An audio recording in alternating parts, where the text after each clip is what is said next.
Hello, world. Welcome to the Breakout Finder podcast. I'm your host, Nate Liss. You can find me on Twitter at @AnOutrageedJew. And with me tonight, you know him, Mr. Ryan Lopes. You can find him on Twitter at StillRyan5. Ryan, after a stink bomb of a week 4 in fantasy football, how are you doing this evening? I picked a good week to be a good weekend to be traveling. I've been out of town, out of state since Wednesday of last week. Was on the road back home, much to my chagrin initially. I think my girl planned it as such, but we were in the car cruising back home. Stopped about halfway home, caught some of the Patriots game, but had the phone to the side. My girl was giving me updates as she was co-pilot on the way home. But dude, all the scores were weird. Got back home that night, watched back some of the games, but all in all, man, a real good week to, kind of a good miss for your boy, in general, man. Just a real poopy week. Oh yeah. Total stink bomb, as I've referred to it. Big letdown. There's some stud receivers that we all drafted very early, that we all put in our lineup because there was no reason to bench them. You're not going to bench them. And they did not deliver. And I took multiple L's this weekend. I took a lot of L's. I mean, did you lose a lot of fantasy football games this weekend? We have the illustrious Breakout Finder Writers and Pals League, Jesus. Which I mean, you could speak for yourself after, buddy. I'm not doing too hot either. Outside of that, I personally run like the same. I've been in the same 3 leagues myself for like 10 plus years. It's some pretty decent money. A couple high school buddies that take this shit pretty seriously, et cetera, et cetera. So I'm not. It's not looking all dark for me just yet. But last weekend was definitely one of the weirder ones, and I think I came out, dropping 2 and winning 2 or something like that. But just a really wonky week. And we are now on to week 5 where things might be looking brighter, man. I'm not even quite sure at this point. I don't know that they're looking brighter at all. But speaking of stink bombs, Ashton Dulin. This was supposed to be the big week for Ashton Dulin. I even went out of my way to pick him up in a couple of leagues, and the people that were in those leagues, when I picked him up, they're like, "Who? Who the hell's Ashton Dulin?" Which it's a made-up name. Volumes to the quality of the leagues that I participate in, that I boast about, doing well in. My accolades are all false. But Ashton Dulin, I picked him up in numerous leagues. And this was the week, right? I mean, T.Y. Hilton injured. Devin Funchess is on the IR. And who's the real competition out there? We've talked about it. Chester Rogers, Pascal, Deion Kane, who I've caped up for way too many times. And then there's Paris Campbell, right? The hope, the breakout finder, one of the poster childs. But Ashton Dulin, this was supposed to be his week. And I don't have the loser game show sound, but just imagine it playing right now as I tell you that he played a 4% offensive snap share last week. And, dude, Ashton Dulin, honestly, is like running into a stripper at a strip club. Because when he's in your lineup, all you're thinking about is sex. And then you get home when the night's over and you find yourself sitting on your couch eating Chipotle, watching Drillbit Taylor. And that's what it feels like with Ashton Dulin. And I don't know what the hope is. I mean, yeah, I mean, this is right. This is one of the players that you and Matt Kelly have. One could say, butted heads. I don't know what it is with you guys about Colts receivers, whether it's Deion Kane, whether it's maybe Funchess a little bit back in the day, and obviously now it's Ashton Dulin. Ashton Dulin. We won't talk about the college that he attended and all that, but on paper has just about everything you want in a wide receiver. I mean, you pull up playerprofiler.com, 99th percentile college dominator, 99th percentile breakout age, 77th percentile Spark X score, compares to another player profiler favorite, one of my favorites as well, Justin Watson, Dulin standing at 6'1", 215. I suppose the problem with Dulin right now, Nato, has to be the fact that if Andrew Luck was there, I'm not sure he's much of a factor because you have to think that Luck is going to be very content distributing the ball to, one would hope, a healthy T.Y. Hilton, Paris Campbell, perhaps a healthy Devin Funchess. I'm not sure Dulin does enough to even crack this roster, but now even with the injuries, kind of part in the sea, so to speak, you got Jacoby Brissett.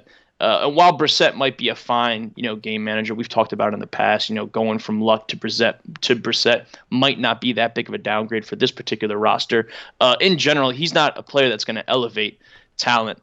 He's not going to be the quarterback that brings Dulin along with him for season-long purposes and for dynasty purposes. Man, I find myself more or less uninterested. Yeah, I mean, I've got him on my rosters. I'll never be able to play him. Ever, right? I don't even know why I picked him up. I was hoping he'd have a good game so I could turn and burn him and let him go. Paris Campbell, on the other hand, very sneaky game. I mean, ends the day with 5 receptions for 25 yards on 8 targets, but a team high in air yards with 116. So, Paris Campbell, in this sense, does something.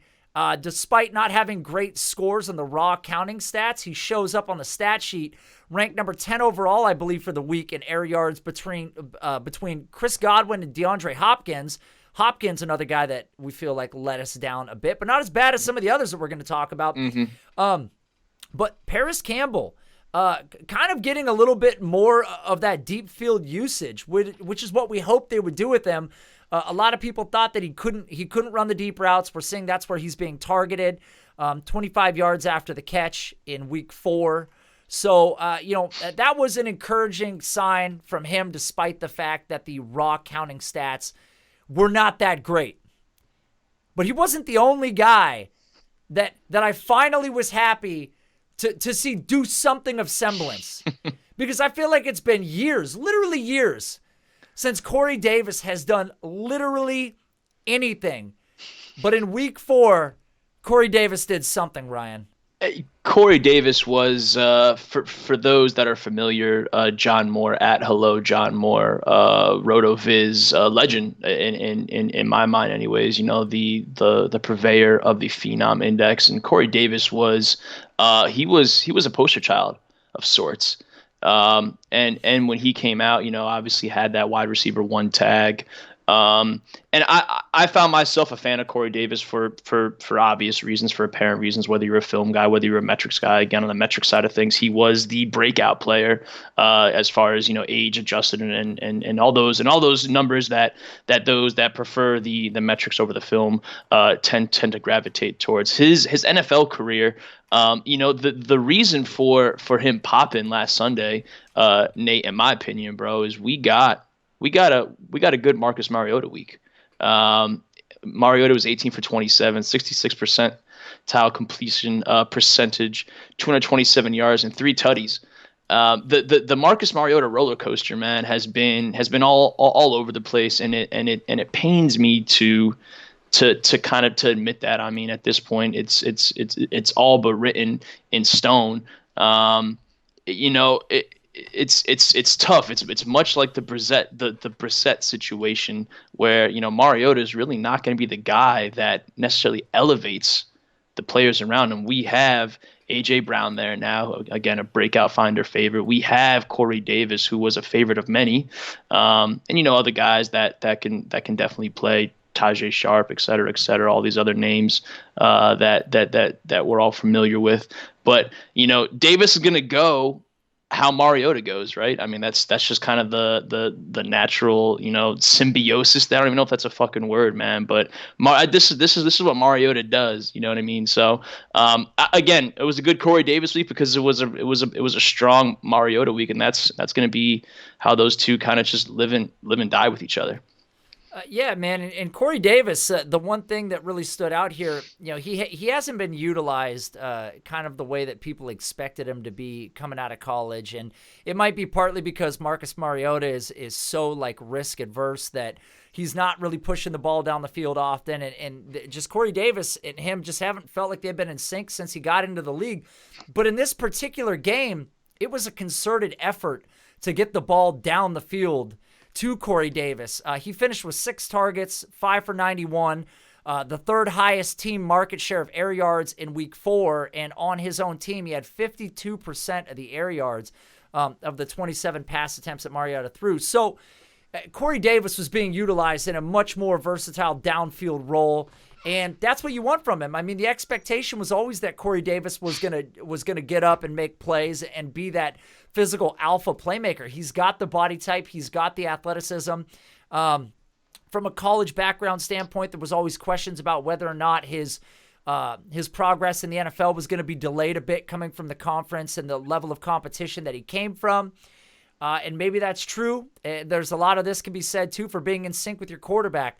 But Tennessee has felt like the place that receivers were kind of going to go to die. I feel like A.J. Brown, when he got drafted at Tennessee, there was a discount on A.J. Brown. But if you look at A.J. Brown over the first couple weeks of the NFL season, he's exceeded expectations. I'd say he's done what a lot of people felt like Corey Davis should have done in a lot of spots. So it's good to see A.J. Brown playing as well as he is.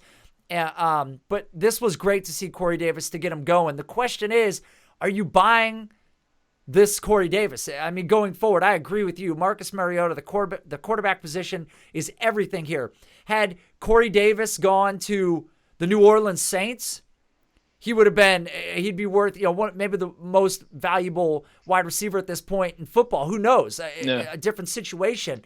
But in Tennessee, we got to roll with it, and it's just hard to say from week to week how much his volume is going to be, because thus far through the year, week 4 is his most targeted week, and it was only 6 targets. Yeah. So you drafted Corey Davis to be an alpha wide receiver 1, and you just can't bank on 83% receiving percentage weeks and 6 targets and putting up 5 catches for 91 and a touchdown. It's just not going to happen week to week with Corey Davis in this offense. So the question is, are you riding him out? Are you trading him? What's the deal here? I mean, it's kind of a double-edged, sword in a sense that you have the quarterback question marks that are somewhat torpedoing his value. And you have a staff in Tennessee, Coach Vrabel, he's been insistent on running the ball, and Derrick Henry's still going to be there. They're still going to try to work things through the ground. You have someone like A.J. Brown's arrival, who had another decent showing last week as well. He's going to be kind of there, siphoning whatever he can. Again, as you alluded to, for dynasty purposes, you obviously brought Davis very high. You invested very high. It's tough to. I guess for me the question is, when do you feel good about offloading him? Do you wait for?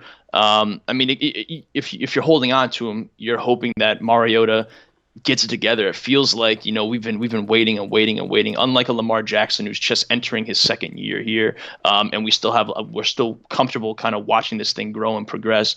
Versus Mariota, we more or less see what I would consider somewhat of a finished product. Again, pains me to say that. I was a huge Mariota guy coming out of school, but he kind of just is what he is. So either you're comfortable riding that up and down kind of roller coaster, or you're holding on to Davis, hoping that they just blow this thing up as far as, signal caller and someone new comes in. We have a pretty decent quarterback class coming up that you and I, I'm sure we'll spend a bunch of time on this offseason. So it's Davis is a super interesting case, because I think despite the up and down play, again, we can attribute that to quarterback play. Otherwise, I think Davis does have the tools. He does have the talent.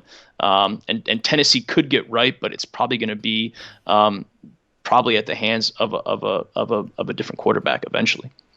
It feels like Corey Davis, to a lesser extent, is kind of in that Devontae Parker sort of trajectory where the expectation was so high and he hasn't really met it. But Parker never had a great quarterback with him either. And Parker's a very different story. They're separated a little bit in draft position, probably 10 picks, Corey Davis being the 105 in his year.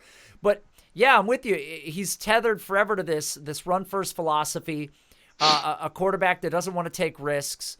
and the way he's being utilized downfield. It's just a very weird combination. I'm also holding on to Corey Davis. I'll acquire him where I can. It feels like if you're trying to purchase him now, somebody's going to leverage him at a peak value for whatever he's at today. If you're trying to sell him, you're going to get lowballed. I mean, imagine going and trying to buy Corey Davis. To give yourself an idea of what it would be like trying to sell him, because you're going to try and raise his value beyond where you can really justify at this point. But all the tools are there. I'm with you, man. He's one of the more exciting wide receivers in the league, and I wouldn't be surprised if at some point he just caught fire, but it's going to take a lot from this organization and Mariota, and again, a concerted effort of getting him the ball. You'd like to see him in that A.J. Green, 9 to 11 targets a week range. I just don't know if we get there with Corey Davis. Wow, this one blew my mind. Blew my mind. Where the hell did Odell Beckham, Adam Thielen, and more importantly, JuJu Smith-Schuster go? Don't even talk to me about Odell and Thielen. I don't even want to. I'm sick. Talk to me about JuJu. You and I had been texting back and forth all day. Again, it was a long weekend for me personally. I know you've been busy yourself, and it was a perfect storm for us. It was a shitty week of football. There's not a ton to talk about, luckily. So, but one of the big topics is, again, we're through the quarter-way point of the season here. And as you kind of led off with, right, we invested. There were early draft picks spent. Whether certainly with Odell, certainly with JuJu, Thielen to a lesser extent, but still one of those first three rounds or so. JuJu, man, it's tough because he was someone I brought him up a bunch this offseason, a Sean Siegel favorite. We saw what he did with Antonio Brown. The big question was, what's he going to do without Antonio Brown? A quarterback change, going from Ben to Mason Rudolph. We just talked about Mariota's impact on someone like Corey Davis. There's definitely a quarterback impact here in Pittsburgh as well, and it's not looking pretty for our guy JuJu. Didn't manage to top more than 4 targets on Monday versus the Bengals. Only has one touchdown on the season. It hasn't gone over 100 yards yet. Has topped out at 84. That was back in week 2. Just a really weird story. And I've been asking myself now.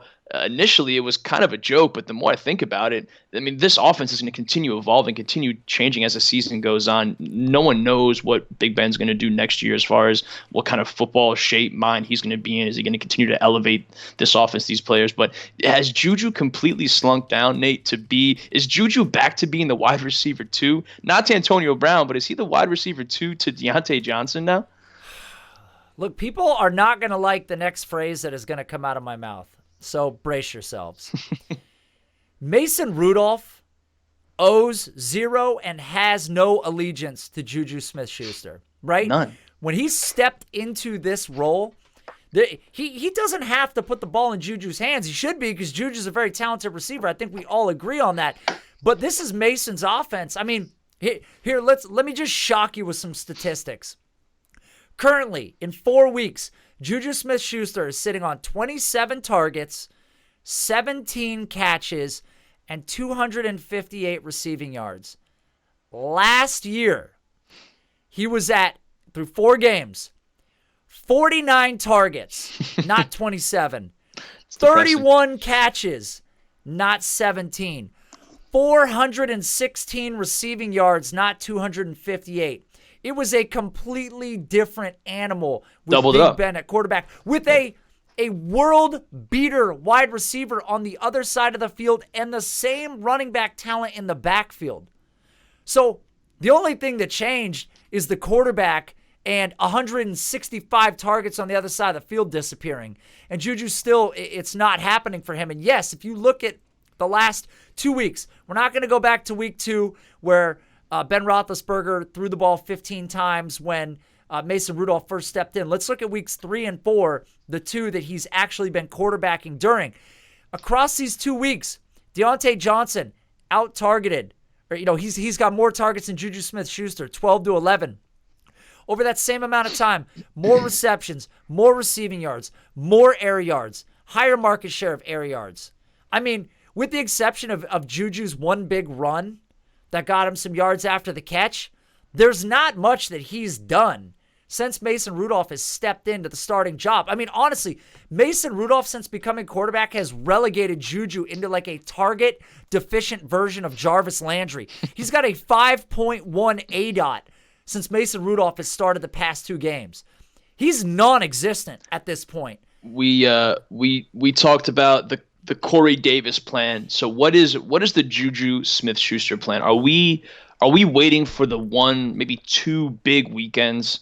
Because I mean, again, for me, I'm thinking, from a dynasty lens here, thinking long term. No idea what the hell Big Ben's going to be going forward. This could rightfully be the Mason Rudolph show from now until further notice, or from now until they invest in another quarterback relatively early. But are you waiting for that one big JuJu game, and are you completely cut and bait, trying to sell as high as possible? Again, they're much like Corey Davis, that profile. There's a lot to like. The age, he's still super young. Again, no brainer if you're holding on to him. But through a quarter of the season here, you have to be a little shaken off. It's a really weird thing, because there's nobody out there that can tell you definitively that this is where JuJu's career doesn't kind of take a bit of a dip. That JuJu doesn't go from being a borderline elite wide receiver 1 to being a high-end wide receiver 3 suddenly, with boom-bust weeks. But the true belief is that Mike Tomlin and this offense believe that JuJu's the wide receiver 1. I don't think there's any question about it. Diontae Johnson is a player that, after he got drafted, a lot of people talked about, started to go back to the film and started to recognize some of the abilities and attributes in his tape. And he's a player that seems like he was drafted in the right spot, right? They invested in him. They got a 3rd-round pick to select him. I think some people were shocked, but seeing him now playing on the field doesn't seem like such a shock, right? So James Washington is still going to be that stretch receiver. He's kind of in the background at this point. Over the past 2 weeks, he's only got 6 targets. That's half as many as Johnson and JuJu Smith. But I am concerned with what's going on, because it's hard to predict what will happen with Mason Rudolph as a quarterback. But at the same time, I am buying JuJu Smith-Schuster. If there is anybody with an ounce of fear, I have no problem giving up a 2020 first. I have no problem adding a player to it. You could think of some pairings to get there, but I prefer JuJu Smith-Schuster to maybe the whole next class. And yeah. I would debate that with anybody, because I've seen JuJu be elite in the NFL. I haven't seen Jerry Jeudy or CeeDee Lamb or any of these guys play one snap in the NFL. And we've done this a million times. We said this draft class wasn't going to be good. And we've been proven wrong in a lot of cases. Terry McLaurin's been great. Solid, Marquise Brown's been great. Right? So all these guys have stepped up. So you're going to get the same thing next year. They're going to say it's the second coming of God. Here it is right here, right? The 2020 wide receiver class. We all agree it's great. I saw a tweet, I think you responded to, maybe, that the top 6 receivers next year could be better than any receiver that was in this draft class. That's yet to be proven. It takes more than a year to decide that. But with that being said, I would still prefer JuJu Smith to anybody from 2019 and probably anybody from 2020. Yeah, no, I'm really looking forward to kind of contextualizing this 2020 class. Obviously, the Breakout Finder is going to have you guys covered all offseason long with all the all the details. We're gonna be getting you guys on the right path, because again, all the buzz from last year, if you are Devy minded, this 2020 class has been one that you've had kind of circled, highlighted, whatever the case may be. One of the other players that you brought up, Nato, Odell Beckham, the story is a bit different, but somewhat the same. Started off with double-digit targets weeks 1 and 2, hasn't topped double-digit targets these past 2 weeks. Only secured 2 of 7 targets last week for 20 yards, which is the most anti-Beckham line I've ever seen. I say the story's a bit different in the sense that this Cleveland offense had a ton of hype coming into the season. So it's hit that point where we saw a big Nick Chubb week last week. They haven't relied on guys like Odell Beckham, as weird as that is to sound, to say and process. But I'm a little more confident in Beckham kind of going forward, looking for that positive touchdown regression. It's a different story. It's still a concerning story for me. But do you have any Odell Beckham related thoughts as it relates to season long dynasty, whatever the case may be? Yeah, for sure. I mean, so we start out the year against Tennessee and the New York Jets, and he's targeted, double digits. And then we step in and we face the Rams with that secondary. Then he faces Baltimore and that defense, and we see his target distribution drop. What's shocking is that last week Baker Mayfield threw for 342 yards, and Odell Beckham was 20 of them. Yeah. That makes no sense. I mean, super weird. Well, it makes sense when you look and see that Jarvis Landry was 167 of them, which is a mind bender in itself. But yeah, I mean, Odell Beckham has proved that he is one of the best receivers that we have ever seen play football. Baker Mayfield's going to get it together, still a young quarterback in an ascending offense. I'm not worried one bit about Odell Beckham, but it's tough when you're starting him week to week. I mean, a 4-point week is just not going to get it done. Not with the guy that you drafted in the second round or third round of your, season leagues. And if you have him in Dynasty, obviously the value. You're not doing anything with him. You just start him every week. There's no reason not to. I mean, look, 7 targets is still more targets than Corey Davis has seen in any game all year. So Odell's lowest game is greater than that. I'm not concerned about it. There's better games ahead. And, yeah, exactly. I'm not worried about Odell Beckham, but I'm just wondering where the fuck he went on Sunday, because he killed my team, killed a couple. Yeah, definitely. He was there was legit, Odell Beckham wide receiver 1. Oh, the upgrade from Eli Manning to Baker Mayfield cannot be overstated. So again, brighter days are ahead, but not quite the player we thought we were going to get, at least through 4 weeks. The other name that you had circled early on, Nate, was Adam Thielen. On the opposite side of Thielen, our guy, Stephon Diggs, 7 for 7, 108 yards, no scores. Thielen, a bit of a different story. And again, we can kind of circle it all back to the quarterback play. Kirk Cousins has been interesting. Let's say he's done his share of torpedoing. We know about his week 1 performance, only had 10 attempts from then till now. We know that this Minnesota Vikings offense wants to run through the ground. Thielen had a great interview post-game basically saying that you can't bank on, getting 180 yards on the ground or whatever his soundbite was. Thielen wants the ball. We've seen Kirk Cousins be the guy that can deliver before, but Kirk Cousins is just a guy for the most part. Minnesota paid him a decent chunk of change, and we've seen Kirk Cousins when he's on be able to support 2 elite receivers. But through 4 games this season, with Dalvin Cook looking healthy and strong, and we know the mindset of this offense. Are you worried about Diggs and Thielen and their prospects going forward? I'm curious to see what happens next week, because I believe that they're going to be facing the New York Giants coming up, and that's a team that hasn't been very good against the pass thus far this year. They also haven't been fantastic against the run. So this should be overall a get-right game. I'm going to be more concerned when I see them after this game. Obviously, we're 4 weeks in. Kirk Cousins hasn't done nearly what you expected him to do. Game against Chicago's tough. Green Bay's been pretty tough. Atlanta, first game of the season, that's a whole identity game. That's a tough situation. The Oakland game, sorry, man, we know what that is. But it's the whole Diggs thing. Like, coming into last week, Diggs was way outside the top 30 for most people in this. And kind of looking at the situation, we knew that the Chicago pass rush was going to be tough. So Diggs made sense. I didn't think Thielen was going to have a great game. I thought Diggs would have a good game. Unfortunately, he did. But there's some better games ahead, some shootout games as well. Chicago's not going to shoot it out. Oakland, we don't know. Aaron Rodgers recently hasn't been like a big-time shootout guy. Matt Ryan is kind of hit or miss with the shootouts of late. So this New York Giants game, I'm really interested to see how this one plays out. It's in New York. So that's kind of the game for me that's really going to determine what's going on. I mean, obviously, Thielen and Diggs are elite. Dalvin Cook has proved to be a top 5 running back in Dynasty, if not higher. So I'm not sure. I'm not concerned about really anybody in this offense. Again, it goes back to the same thing you brought up about Tennessee. The quarterback play is bad. The identity of the offense to try to run the ball too much is hurting these two. And it makes them tough to start.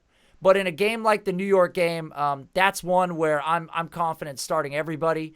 And I think that Kirk Cousins is going to be unleashed a little more than we've seen over the couple weeks before that. Yeah. And speaking of which, man, over at Patreon, patreon.com/Breakout Finder, I just recently posted my Dynasty Buys article entering Week 5. I noted 2 guys that I think you need to put on every roster if you can get a hold of them right now. If you go sign up or check out what we have at Patreon, you can click on it. I went in depth into the snap share, the trends that are changing, contract information, really broke down why you would want these players and how you go about acquiring them. So go check that out if you're interested. It is Dynasty season, and we're all about acquiring talent for cheap. And this is 2 guys you can definitely get. In addition to that, over there, we are going to be releasing some of the Breakout Finder information pretty soon here. The database has been worked on over and over and over again, trying to fine-tune it and optimize it. And one really cool thing that we have, we used to call it output score, but now we're calling it the Breakout Finder percentage. You're going to hear this more and more and see it, especially as we come up on draft season. And the Breakout Finder percentage is basically the combination of all of our other metrics plus the statistics that we use to formulate, formulate basically the basis of how we're scoring players, and the Breakout Finder percentage is the likelihood of a breakout for these players. So look out for that. It's a really cool metric, something very different from what we had before, and I'm excited to talk about it. This is a player that I don't think had a high breakout percentage, Ryan. Tell me about this guy. Auden Tate. He is all the buzz going into, everyone's, getting their waivers organized going into tonight, tomorrow. John Ross, unfortunately, down with, I believe it's a shoulder injury this time. And John Ross, just to kind of contextualize what he did to start the season, 12 targets, 7 receptions, 158 and 2 to kind of open things up against Seattle. 8 targets, 6 targets back to back after that. John Ross, the Bengals invested a very early round draft pick in him, looking like that special player when he was healthy. But the story has always been John Ross and his availability. And again, going to be sidelined for about, I think I read 3 to 4 weeks at minimum here, which with AJ Green also on the sideline, they're looking at Tyler Boyd and Auden Tate as their only 2 legit kind of healthy receiving threats.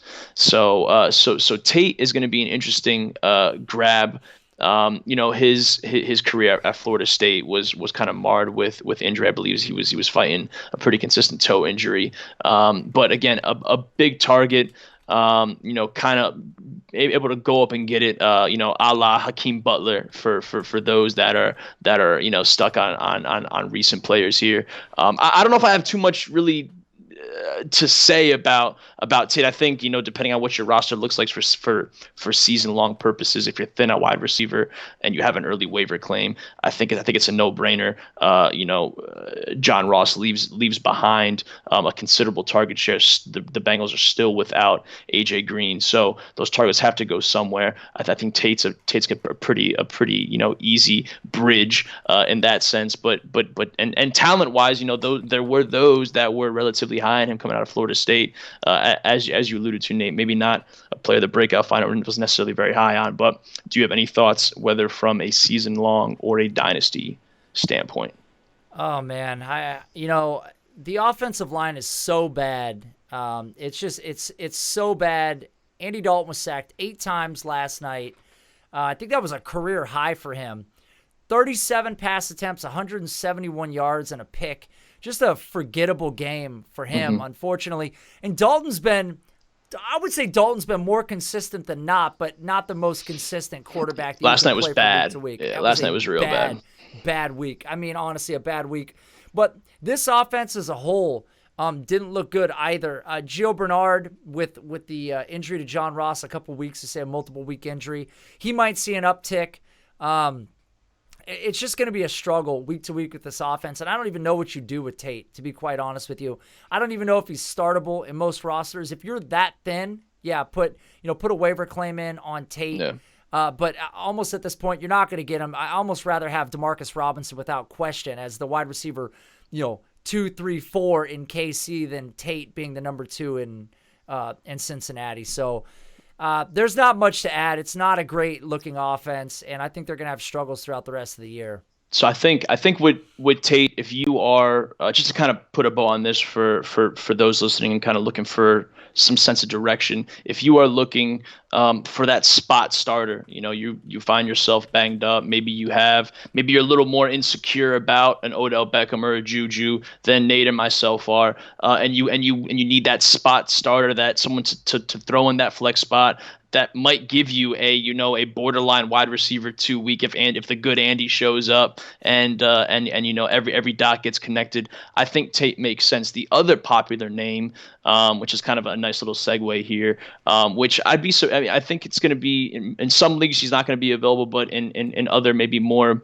casual leagues he might still be flowing out there. Jalen Samuel, a guy that we brought up last week, we talked about a little bit throughout the offseason, a player that we talked about back and forth with one another during his draft cycle, had a nice little showing last night too, and he's going to be another popular waiver wire claim if he is available in your league. Only 26 yards on the ground, did find the end zone, but more importantly, 8 for 8 for 57 yards through the air. Samuel kind of played that hybrid, wide receiver, tight end, running back type role, and obviously backing up James Conner, who I think was hobbled last night with an ankle injury that he may or may not have been fighting, kind of throughout the first quarter of the season here. So Jaylen Samuel, for me, we talked about our questions with Mason Rudolph, and what he's going to do to this offense. But I find myself kind of leaning towards a Jaylen Samuel claim. If I did have a high claim and kind of all things equal, I like Samuel's talent. I like his role. If Connor's banged up, maybe he is that one play away from, missing a significant chunk of time. And then you got yourself kind of a high-end RB2 given Samuel's pass catching ceiling. So I myself lean towards Samuel. I might pass on someone like Tate, although again I do understand if you do find yourself gravitating towards Tate, depending on what your roster looks like. Nate, Tate, Samuel, Tate, thoughts, concerns? I mean, if Jaylen Samuels is available on waivers and it's between him and Tate, it's no question Jaylen Samuels. I mean, this is the guy you have to add. I mean, James Conner right now, Mike Tomlin said that his ankle is still being evaluated. If James Conner is out, Jaylen Samuels is absolutely going to push in that, top 8, top 12 play at the position with potential for higher, especially if check down Rudolph is going to continue to show his face and siphon targets away from JuJu. I mean, you can go back to last year and look at Jaylen Samuels as a 22-year-old, as a rusher, 4.6 yards per attempt, targeted 29 times, 26 catches, almost a 90% catch rate. This is a guy that we know can catch the ball in Jaylen Samuels. It was evident last night. Jaylen Samuels is athletic enough. He's agile enough, 72nd percentile, 11.2 agility score. So that's something you want to see from a bigger guy, but his versatility is what truly stands out. And we saw it last night. This Pittsburgh offense is still going to work through the running back, even more so if JuJu Smith continues to see, number one coverage, or defenses continue to scheme him out. The running back position in Pittsburgh may continue to be the driving force because they're going to force defenses to respect it a little more. James Conner hadn't been great on the year until last night when he had probably his best game of the season. I mean, similar to Jaylen Samuels, I believe he finished with 8 targets for 8 catches as well, and 83 yards and a score. So both these guys very active in the pass game. If James Conner is hurt, I want Jaylen Samuels all over the place if I can get him. So, and even going forward, even if James Conner isn't hurt, I wonder what the role will be for Jaylen Samuels. I mean, prior to the week that we're in right now, prior to week 4, which was like a 64-46 split or somewhere around there. We saw a 68-26% split in week 3. So there was a much different snap percentage versus week 4. And obviously with the ankle stuff and him playing, it rose for Samuels. And I think you're going to see that as we go forward. It may be a little bit more of a split backfield, a 60-40 type gig between these two guys, with Connor being the lead back. Yeah, I think we're going to see something similar that's going to play out in Los Angeles with the Chargers. Melvin Gordon obviously set to return. Austin Eckler has been filling his role more than admirably through the first 4 games. One could argue that a Tony Pollard deserves a little more work behind Ezekiel Elliott. We talked about it a little bit last week, the week before, whatever it was. Not something either of us anticipate seeing as long as Ezekiel's healthy. Obviously, just getting that new contract money, but. Given the fact that Connor is a bit, hobbled, and Samuel's upside as a pass catcher, it wouldn't surprise if there was more of a time split, a timeshare going forward.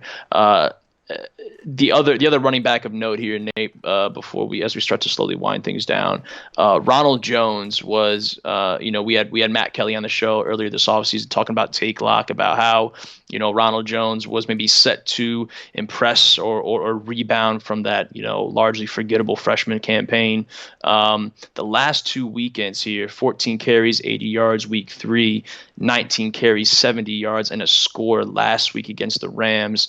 One could say he looked like the best back in that Buccaneer backfield. I don't have a ton to say about Ronald Jones. If Samuel's not available, I have a hard time believing maybe Jones is still going to be available. If he is out there, could be a bit of a debate. We got much like a good Marcus Mariota week last week. We got a good Jameis Winston week last week. So if you are a Jameis Winston believer, you're comfortable kind of rolling with those up and down weeks, 4 scores and an interception last week. It could be the complete inverse. Going forward, we know Winston's able to throw up a couple ducks here, but Jones is an interesting offense.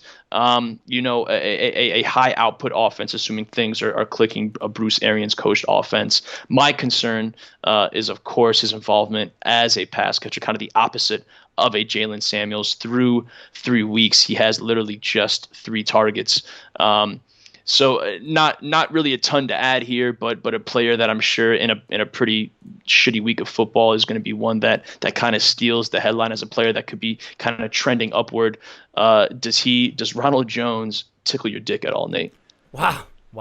No, Ronald Jones is the farthest thing from tickling my dick that anything that's ever tickled my dick has been. I'm not. No, not really. His opportunity is there. He was drafted very early, 2nd round pick by the Tampa Bay Buccaneers. So obviously they've got to see what they've got in him. But the advantages here are, one, this backfield stinks. So it was almost inevitable that Ronald Jones was going to get a crack at it. We were a little hard on him in the offseason. It's good to see him have some good games. I mean, obviously there's a talent there. The guy played at USC. The guy was drafted highly. He's not a bum. He can run the football a little bit, but I was never a big fan of him. But as you brought up, the biggest thing is that he's not a pass catcher. So if he's not having efficient running games and he has an inability to catch the ball, how long do you expect Ronald Jones' tenure in Tampa Bay to last? The advantage for him is when Jameis Winston is on, there is open running lanes all over the place because he's slinging the ball all around the field. Chris Godwin's going downfield. Mike Evans is going downfield.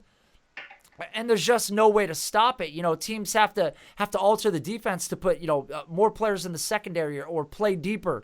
It's just a really tough offense to manage. I mean, you saw it with the Los Angeles Rams. The Los Angeles Rams are widely considered one of the best defenses in the NFL, with one of the best secondaries in the NFL. Tampa Bay put up 55 points on the road on the Los Angeles Rams. So when he's on, Ronald Jones could come to life. I mean, Ronald Jones had 19 carries in this game, only 70 yards, less than 4 yards per carry, but that's a stout interior with the Rams. So we know what that is. But as we go forward, there's going to be some softer matchups. I think if you can get Ronald Jones, you have Ronald Jones, you need to pick your spots, and it has to be a Jameis Winston blow-up game. Because if it's not, you're really going to struggle here. I mean, you're fortunate that he got 70 yards rushing, because I think if Jameis Winston had a stink bomb game, that line looks something more like 13 for 27.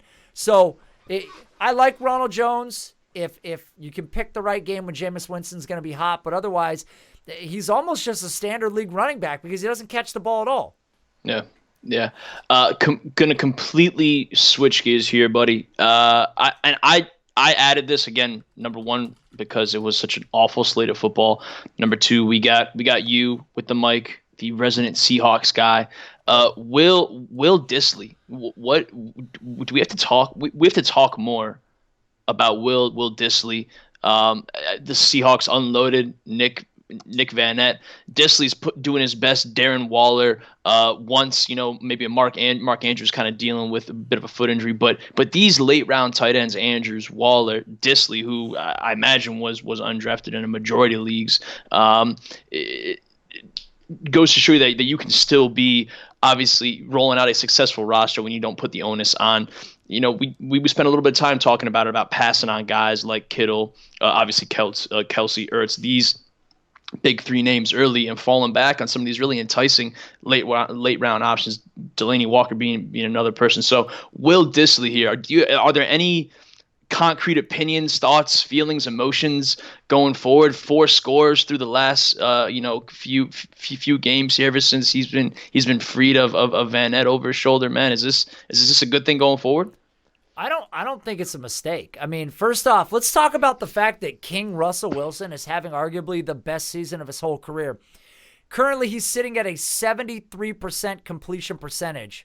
I mean, that's 5% higher than his career high prior to this point. He's on pace for over 4,500 pass yards, which will be a career high for Russell Wilson. So it's incredible to see that Russell Wilson is throwing the ball as much as he is right now. That's a big advantage. So, yes, if you can get the tight end in the Seattle offense, which they tried, they went and got Jimmy Graham. They got the athletic Luke Wilson. They've attempted this in the past. And I think we know that Russell Wilson likes targeting tight ends, and he's effective with them, and he's a good red zone weapon. Pair him with DK Metcalf being the physical freak on the outside who's still learning, but it seems to be a good player in his own right. And then, of course, Tyler Lockett, who's a certified stud. I apologize to Tyler Lockett for calling him the wide receiver 2 in Seattle. I should have never done that. But Russell Wilson is truly the key here. We've talked about players that are hindered by their quarterback play.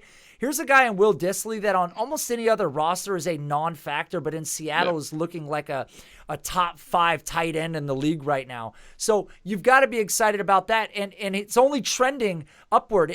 7 targets in New Orleans, 8 targets in Arizona. Next week against the Rams, who's to say what's going to happen there? That'll be a great matchup. These are always tight games between Seattle and the Rams. Jared Goff, I love the phrase stink bomb, has been an absolute stink bomb all year long. Fortunately for him, Tampa Bay has an awful defense, and Jameis Winston was slinging it all over the place. So that game went bonkers. I think that Jared Goff had like 65 pass attempts. Is that right? It was the box score was overflowing in that contest for sure. If you're a pitcher in baseball and you throw like 125 pitches, you don't throw for like 5 days. This guy threw 2 football games worth of passes. Like, somebody's got to do a stat on fatigue. Like, for real, I wonder if Goff is going to come out and just have an atrocious game because he threw that was ridiculous amount of targets. Yeah, it was a lot, but I think the big takeaway, and you kind of hit the nail on the head. Quarterbacks like Russell Wilson, quarterbacks like a Patrick Mahomes, these are true, maximizers of talent, elevators of talent. So you find yourselves tethered to a Russell Wilson. Absolutely, you want to go out and invest in a Will Dissly. And unfortunately, I think it's probably a week or two too late for those looking for him on the waiver wire. A couple other quick ones here, buddy, before we again wrap things up. A deeper claim. Interesting player from a talent standpoint. Antonio Callaway set to return after his 4-game suspension. We talked about Cleveland a little bit to start the show. We know Odell Beckham. We know about their, the likelihood of them continuing to ride a Nick Chubb and ride the ground game. Odell, Jarvis Landry, there are weapons everywhere. Does Antonio Callaway fit in this Cleveland offense now upon his return? Again, nothing more than a deep waiver wire claim, maybe a bench stash. Is there anything to get excited about here? I don't think so. I mean, this is an offense that couldn't even get Odell Beckham going. So I don't think that there's much to say here. In any given situation with David Njoku back playing, that's a bunch of targets, 6 to 8 targets a week getting siphoned off. Odell's going to do his thing. Jarvis is going to do his thing. Nick Chubb is going to be involved. I just don't think that on most circumstances there's anything for Antonio Callaway here. If it's deep roster, sure, I can understand rostering him. Maybe he has a couple good games and somebody who's speculating on him, you could package him into a deal as a second or third player. But I would never start Antonio Callaway at this point in his career with what's transpired and how this offense has evolved or how it's not evolving. As we talked about earlier, I just don't see a place for him in this offense. Right on. Yeah, no, it's again, nothing more. We're not advocating for Callaway anything more than just, unless you got 10 bench spots or something like that. The other name, a player that you won't find on your waivers this week, you have been sitting on and waiting to slide him into one of those starting spots. Golden Tate is set to return. Golden Tate, kind of the DJ Moore before the DJ Moore, 5'10", 202, 89th percentile college dominator rating. Player profile comparison to Santana Moss. We know he's 31 years old now.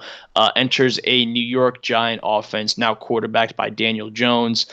We know Evan Ingram's there. We know Sterling Shepard's hanging out there. But Golden Tate, from where he was going in these season-long drafts, walks into a pretty decent spot and could kind of solidify himself as kind of that de facto wide receiver one.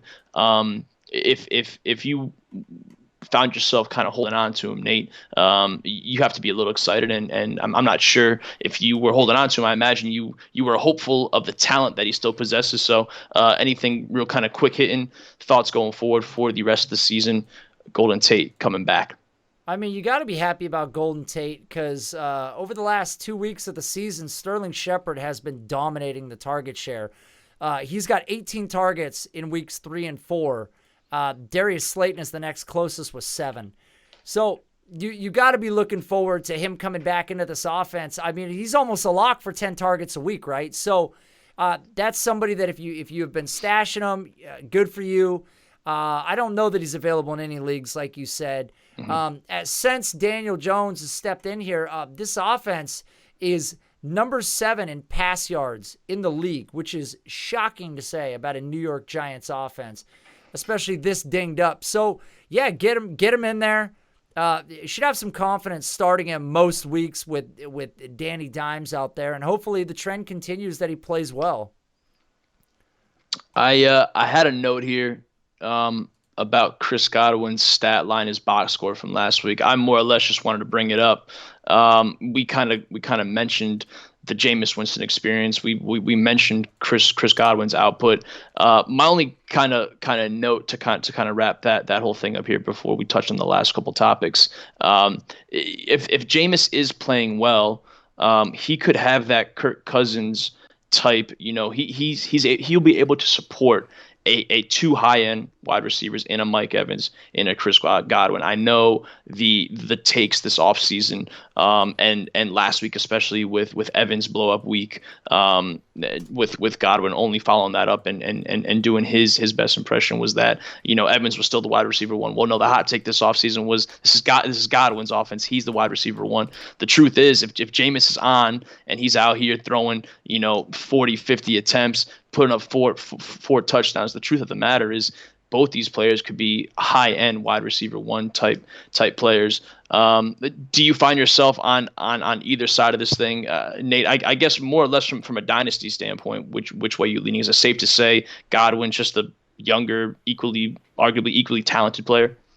I mean, that might be true if you look at the last 4 weeks or the first 4 weeks of the NFL season. Chris Godwin's ADOT 11.4 to Mike Evans 16.6. We all know that Mike Evans has always been a big play receiver. Well, Chris Godwin's closer to the line of scrimmage, a higher receiving percentage, which is fine. It doesn't make him a one-dimensional player by any means, but his receiving percentage is going to be higher. It's easier targets for him. He's a very good receiver. So in that sense, in a PPR platform, you've got to love him. But despite the fact that Mike Evans has 8 less catches, he just has roughly 20 yards receiving less on the year. So it's pretty impressive the way that Mike Evans has been able to play him. These two guys are ranked number 18 and number 19 respectively in passing targets on the year with 35 and 34. So yeah, Jameis Winston can absolutely sustain potentially 2 wide receiver ones. I mean, if you shuffle the passing around a little bit between these two guys, different than what we've seen from week to week, they definitely could, because last week, Chris Godwin finished the week with 12 catches for 172 and 2 scores, while Mike Evans, still on 4 targets, had 4 catches for 89 and a score. So still a really good week out of him by all accounts, but Chris Godwin just went lunar in this offense. I mean, he was unstoppable in this game. 14 targets, twice as many targets as Mike Evans had. So these are the 1A and 1B receivers in this offense. I've heard people talk a lot of shit about, if you think that Mike Evans is still any good with Chris Godwin's breakout, then you're an idiot. I totally disagree. Mike Evans is still a stud receiver. It's just that Chris Godwin's role, what he does, he's a more efficient receiver who's not working as far down the field as Mike Evans is, but by no means does that mean Mike Evans won't finish the year right there as close to a top 10 receiver. The next line that I have written down here, man, very simply put, does Sony Michel stink? I've through 4 weeks here, has yet to top 100 yards. His yards per carry reads as follows: yards per attempt, 0.93, 3.95, 1.22, 3.71. The more surprising statistic that I don't have in front of me, but I believe was talked about today, maybe the day before, was that Sony Michel has yet to break a tackle through 4 weeks of the season. And the story is, as we probably talked about last week or the week before, was that the Patriots backfield is going to continue to feature a plethora of running backs, whether it's a James White week, a Rex Burkhead week. We know Damian Harris is always looming, just waiting for his opportunity. Is Sony Michel a player that you find yourself growing more and more concerned about? Is this a player that we've talked about the early investment in the draft? Are you looking to just walk away from Sony Michel? Man, that's a tough one, because the Patriots are still utilizing him the way that we expected. The passing game is what it has always been. I think he's got 1 target on the year, maybe through 4 games, which is pretty unfortunate. But his usage as a rusher has been there. Buffalo's a tough matchup. 9 carries against the Jets, not a good matchup. The Dolphins should have been. They beat him 43-0.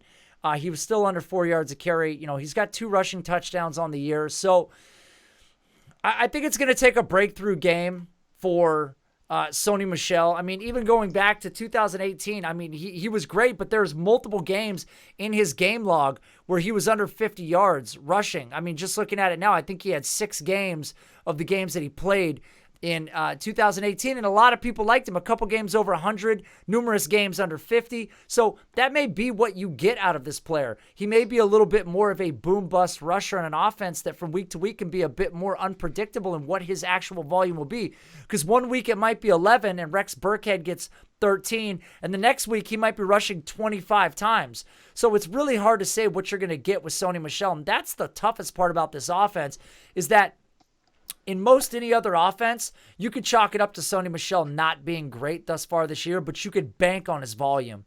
In this offense, it's so hard to tell from week to week, so now factor that in with, like you said, not breaking tackles, not being utilized in the pass game, and a bunch of other options for the New England Patriots to sort of rotate to makes him a very, very challenging start from week to week. Let's end on a higher note, bro. Adam Levitan tweeted out after Christian McCaffrey's Week 4 performance, the Panthers running back snaps through 4 weeks, and they read as follows: McCaffrey 264, Someone named Reggie Bonifin had 4, and then everyone else had 0. Christian McCaffrey is on pace for 344 carries, 100 catches, 2,516 total yards. Levitan puts the cherry on top and says the NFL record for yards from scrimmage is 2,509, set by Chris Johnson in 2009. Now, we can unwrap this however we want. I just wanted to throw it out there because, McCaffrey was my 1.01 this past offseason. A truly, truly special running back talent. And in the age of running backs don't matter, I think you can consciously make an exception for a Christian McCaffrey, for an Alvin Kamara. And what these players do, staying on the topic of Christian McCaffrey, is completely, elevate and transform an offense, whether what they're able to do on the ground and obviously what they're able to do through the air as pass catchers. Now, the only other point I'm going to bring up, and I'm going to throw it over to you, and you can kind of add to this however you want, or if not, just take us the hell out of here, is the big point with McCaffrey coming out of school, despite should have won the Heisman and all the numbers that he put up during his Stanford career, and the way that he tested was his size. And we certainly know now that he is big enough, strong enough, all that stuff to get it done through the ground. My question is are you worried about this workload? They are at this Panthers offense, as fun as it is for us as Christian McCaffrey holders to witness. This Panthers offense, man, they are running him absolutely into the ground.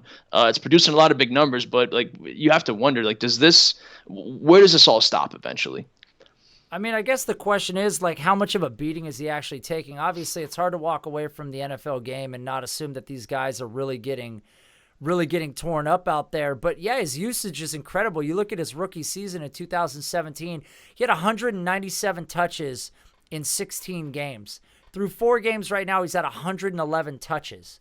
So he's more than halfway to his entire season in a quarter of the amount of work. So it's incredible. But my thing with Christian McCaffrey is, until I see him start to get some wear and tear, until I see deficiencies, until I see week to week he's really dropping off, which we just don't really see at all, I'm not that concerned about it. And I said this on the Sonic Truth last week. Christian McCaffrey, without a doubt, has the highest floor of all time of any running back to ever play the game. And I don't even think it's debatable at this point. If this is what his usage is going to be, I don't think that there is one bit of debate that can be had about this. And he's hyper efficient with all of it, right? Cam Newton hasn't been the most accurate passer throughout his career. He hasn't been the best deep ball passer. Teams know that they're going to give the ball to McCaffrey all game long, and they cannot stop it. I mean, and the workload has been amazing. I mean, he's already got 2 double-digit targeted games throughout the year. He's broken 80 yards receiving twice. He's one of the best backs we've ever seen play, and until there is any semblance of wear and tear on him, I'm not going to be concerned. And this is a guy that's still 23 years old, so very young, clearly in good health, took care of himself, put on the requisite size that a lot of people had hoped for. And it's showing out now that that 3-cone, that elite 3-cone is really on display now. So it's impressive to see, man. And he's going to probably finish as the RB1. I don't think it's a question. Right, man. So in a largely disappointing week of football, week 4 of football, we touched on a couple bright spots. We talked about a lot of not so bright spots, and we got a lot of Christian McCaffrey talk in there. So my heart is full, Nate. I got nothing more to give. Again, why don't you plug what you got to plug for us? Tell people where they can find us, and let's get the heck out of here. Man, all right. Well, that was a terrible fantasy football week, but you can make week 5 great if you go to patreon.com/breakout finder. Check out that Dynasty Buys article. It will not let you down. I go in there and lawyer my case for why you want these 2 players on your roster. Go take them out from under the other owners' noses. Rate, review the show. Guys, a lot of really cool stuff is coming. When draft season hits, or as we get closer to the end of the college season, the Breakout Finder really starts to take off and really starts to take form, because we get all the information from these players' collegiate seasons finalized. And from there, we can do a lot of really, really cool stuff. And we will start to validate some of the special ability of this actual tool. I know it's been a long time coming, but I can promise you it's in the works and it's out there, and we've got really good people involved, very smart people much smarter than I am, out there doing the Lord's work on this thing. So you should be very excited. Get your foot in now at the ground level and come join us and the cool stuff we're doing with the community. So thanks everybody for checking the podcast out once again, and we'll see you guys next week after week 5, and hopefully JuJu does something different.